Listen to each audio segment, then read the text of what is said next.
In this tutorial, we're going to use Mr. Mercury to create a fluid that fills a character. And here's what the results will be.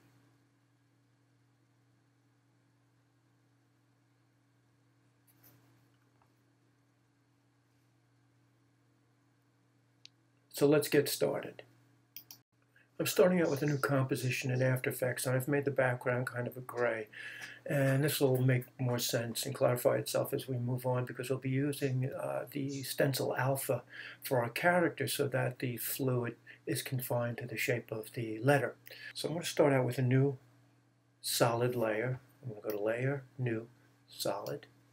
And I'm going to choose kind of a blue so that it looks like a kind of a water. Again, this is up to you, whatever color you want to use. I'm going to click OK. I'm going to go to Effect, and I'm going to go to Simulation, and I'm going to choose Mr. Mercury. Now, as you start to drag through your timeline, you'll see the liquid that's being generated. There are a bunch of different choices you can make at this point. So what I'm going to do is I'm going to place this up towards the top of my document, and I'm going to open up some of the features here. I'm going to start by opening up the gravity. And if you make your gravity a higher number, you'll notice that the liquid starts to descend as opposed to go up. So this is kind of a good start. I'm also going to go in and I'm going to change the animation from explosion to jet sideways. And that's going to give me a little bit more of a cohesive water flow. So if I was to drag through my timeline, there's the liquid I want.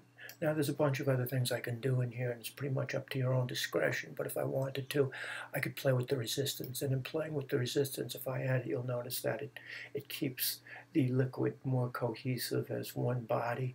Also lets you kind of determine the length that you want.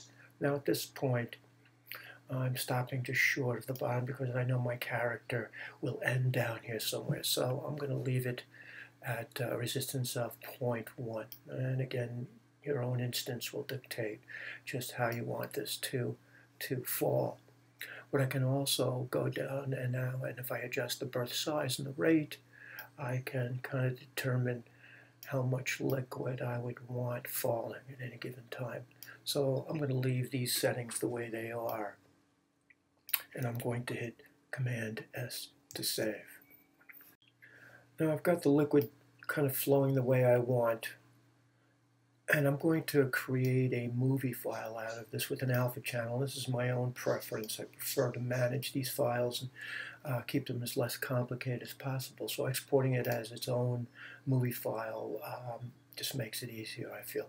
So I'll set my time for the length that I think I need. I'm going to use the indiscriminate amount of 10 seconds. And now I'm going to go to Composition, and to Render Queue, and I'll name this Fluid Down.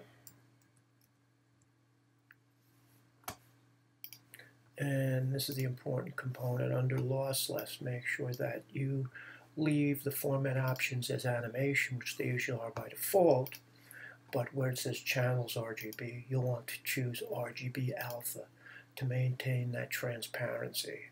It's also important to turn that off in your comp window as well. Otherwise, you'll get whatever background color you've chosen, even though you may have chosen in the export window to maintain alpha. So I've got what I want. I'm going to set my out point to roughly 10 seconds. I'll go back to my render queue, and I'll click on Render.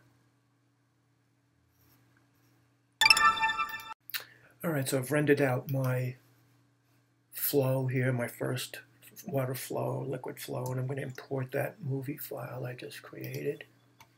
And we're going to create one other one now, which will be the liquid that fills the character. So once again, I'm going to make a new composition.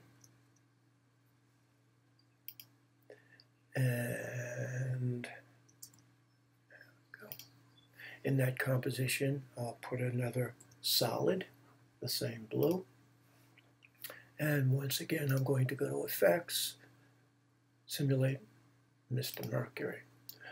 Okay, now in this one, I'll go ahead and I'll introduce. Now I'd like this to go in the other direction, so I'll put this down towards the bottom of my document. And I'm going to do my gravity, and if I make that a minus number now, the fluid starts to flow in an upward direction. So I'll change from explosion once again to jet sideways. And now if I drag through, the liquid is now going up. Now I need it to be broader across the bottom here to fill the character.